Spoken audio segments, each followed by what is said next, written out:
As COVID-19 vaccinations ramp up, many experts stress now is not the time to get complacent, especially with the latest variant, B.1.1.7.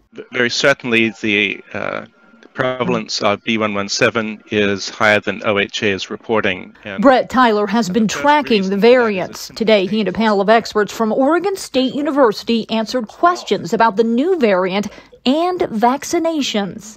So right now, most certainly we are in a race between these variants. OSU's TRACE program has been sampling the wastewater around the state to determine if COVID-19 is present in communities and which variant is making people sick. Recent sampling showed increased levels of the new variant in Grants Pass and McMinnville. So certainly it's out there.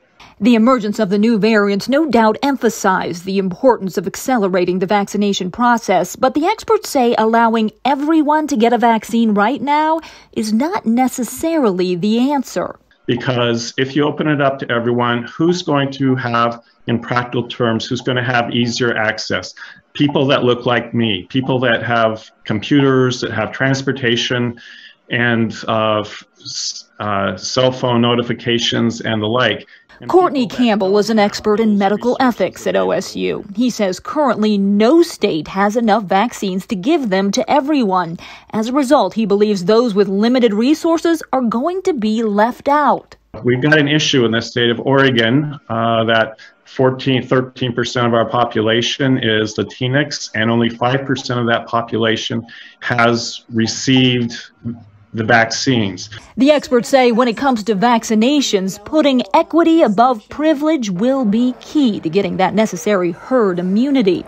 And in the race between vaccinations and variants, we need to make sure vaccinations win.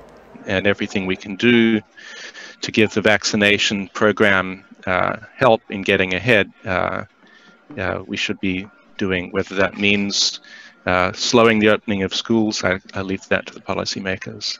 Keely Chalmers, KGW News.